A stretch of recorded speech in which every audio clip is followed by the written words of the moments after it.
Assalamualaikum warahmatullahi wabarakatuh. Perkenalkan, nama saya Lulu Kansaweda.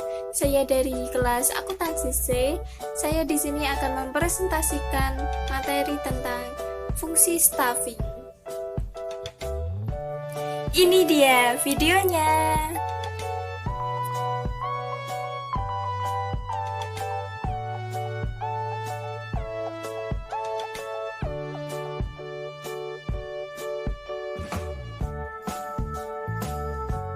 Pengertian fungsi staffing adalah staffing merupakan salah satu fungsi manajemen berupa penyusunan personalia pada suatu organisasi sejak dari merekrut tenaga kerja, pengembangannya, sampai dengan usaha agar setiap tenaga memberi daya guna maksimal kepada organisasi top of form.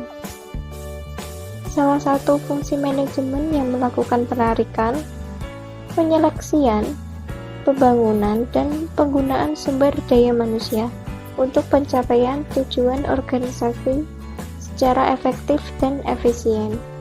Selanjutnya, staffing merupakan salah satu fungsi dalam manajemen. Staffing atau disebut juga assembling research termasuk kegiatan organisasi yang sangat penting karena berhubungan dengan penempatan orang dalam tugas dan kewajiban tertentu yang harus dilaksanakan. Dalam menjalankan tugas dan fungsi staffing, suatu manajemen atau organisasi harus melakukan hal-hal berikut. Yang pertama, menentukan jenis pekerjaan. Yang kedua, menentukan jumlah orang yang dibutuhkan. Yang ketiga, menentukan tenaga ahli. Yang keempat, menempatkan personal sesuai dengan keahliannya. Yang kelima, menentukan tugas, fungsi, dan kedudukan pegawai. Yang keenam, membatasi otoritas dan tanggung jawab pegawai. Yang ketujuh, menentukan hubungan antar unit kerja. Yang kedelapan, menentukan gaji, upah, dan insentif bagi pegawai. Yang kesembilan, menentukan masa jabatan mutasi, pensiun, dan pemberhentian pegawai atau berdasarkan perundang-undangan yang berlaku. Selanjutnya, penerapan staffing dalam manajemen. Sama halnya dengan fungsi-fungsi administrasi lain, staffing merupakan fungsi yang tidak kalah pentingnya. Dalam staffing, yang menjadi titik penekanan ialah personal itu sendiri. Dalam hal ini, prinsip the right man in the right place selalu diperhatikan. Berikut merupakan hal-hal yang perlu diterapkan dalam penerapan staffing. Yang pertama, menyebarkan staf dan penempatan personal. Yang kedua, memilih staf yang memiliki wawasan. Yang ketiga, menyediakan kegiatan untuk pengembangan profesi pada semua staf. Yang keempat, menjamin kesejahteraan staf dan pegawai. Yang kelima, mengatur review atau pembahasan penampilan dalam hubungannya dengan komponen man atau orang, money atau uang, komponen method atau cara, policy atau kebijakan, time atau waktu, dan rule atau peraturan. Selanjutnya, pertimbangan organisasional dalam keputusan staffing. Strategi bisnis harus ada kesesuaian antara strategi yang diinginkan perusahaan dengan karakteristik orang yang diharapkan untuk mengimplementasikan strategi tersebut. Dalam hal ini, ada dua model dimensional yang dapat dipertimbangkan, yaitu yang pertama, strategi organisasi selama tahap perkembangan. Untuk alasan strategi, pertimbangan tahap perkembangan bisnis sangat penting, karena kebanyakan darinya, seperti tingkat pertumbuhan, lini produk, teknologi pangsa pasar, akan berubah seiring perubahan organisasi. Yang kedua, gaya manajer yang berbeda-beda dalam tiap tahapan. Pada tahap awal, perusahaan perlu memiliki manajer yang mampu berjuang di lingkungan yang penuh resiko, memiliki nilai kewirausahaan, dan mampu merespon cepat terhadap perubahan kondisi. Selanjutnya, hubungan budaya organisasional dengan staffing.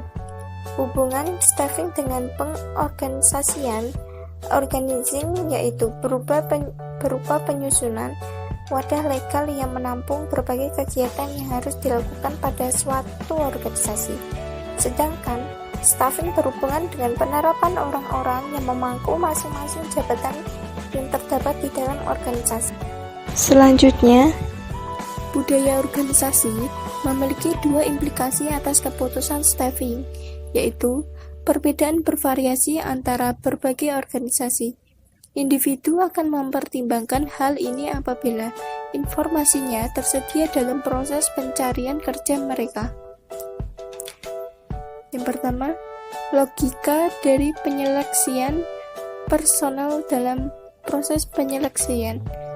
Jumlah kandidat yang ada harus melebihi jumlah lowongan yang tersedia. Jika tidak, perusahaan tidak akan memiliki pilihan yang mencukupi untuk disaring dan dipilih yang terbaik. Yang kedua, reliabilitas dari pengukuran untuk menghindari resiko kesalahan dalam proses penyeleksian. Media pengukur yang digunakan haruslah valid dan dapat diandalkan. Sebuah pengukuran dapat dianggap valid dan dapat diandalkan jika hasilnya konsisten dan stabil dari waktu ke waktu. Selanjutnya, proses penyusunan personalia. Penyusunan personalia adalah yang berkenaan dengan penarikan, fungsi manajemen penetapan, pemberitahuan latihan, dan pengembangan anggota-anggota organisasi. Dalam bab ini akan dibahas bagaimana organisasi menentukan kebutuhan sumber daya manusia sekarang dan di waktu yang akan datang. Kegiatan-kegiatan penyusunan personalia sangat erat hubungannya dengan tugas-tugas kepemimpinan, motivasi, komunikasi, sehingga pembahasannya sering ditempatkan sebagai bagian dari fungsi pengarahan. 2. Penarikan yang berhubungan dengan pengadaan calon-calon personalia segaris dengan rencana sumber daya manusia. Ketiga, seleksi mencakup penilaian dan pemilihan di antara calon-calon personalia. Keempat, pengenalan dan orientasi yang dirancang untuk membantu individu yang dipilih menyesuaikan diri dengan lancar dalam organisasi. Yang kelima, latihan dan pengembangan. Selanjutnya,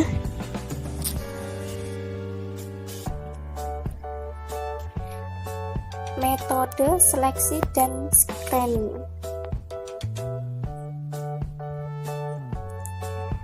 Yang pertama, formulir aplikasi pekerjaan dengan bantuan teknologi dewasa ini. Resume-resume yang tidak memenuhi syarat dapat dihapus secara otomatis. Biasanya, perusahaan telah memberikan pertanyaan-pertanyaan kunci di dalam formulir pekerjaannya.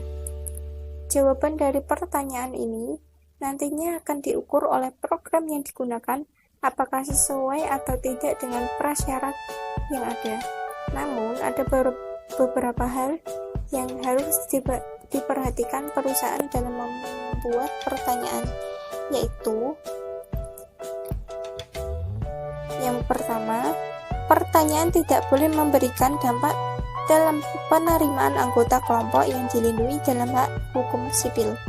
Yang kedua, pertanyaan yang tidak berhubungan dengan pekerjaan. Yang ketiga, pertanyaan yang melanggar atau mungkin melanggar privasi. Penggunaan tes dan inventory dalam penyeleksian.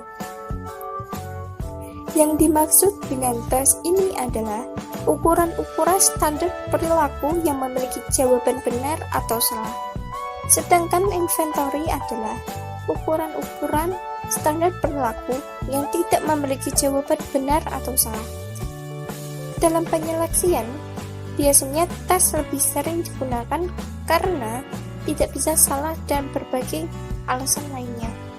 Sementara, inventory lebih sesuai digunakan untuk tujuan, penempatan atau pengembangan karena kandidat akan kurang termotivasi untuk penampilan image yang berbeda dari yang sebenarnya dalam konteks ini.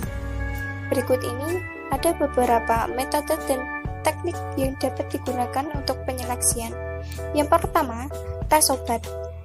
Beberapa kritik bermunculan bahwa tes penggunaan obat-obatan tidak efektif dalam hal biaya dan melanggar hak dan privasi individu. Yang kedua, teknik penyeleksian yang kontroversial. Ada dua macam dalam tahap ini. Yang pertama, analisis tulis tangan. Penelitian telah membuktikan bahwa tulisan tangan tidak bisa dijadikan prediktor untuk kinerja kerja.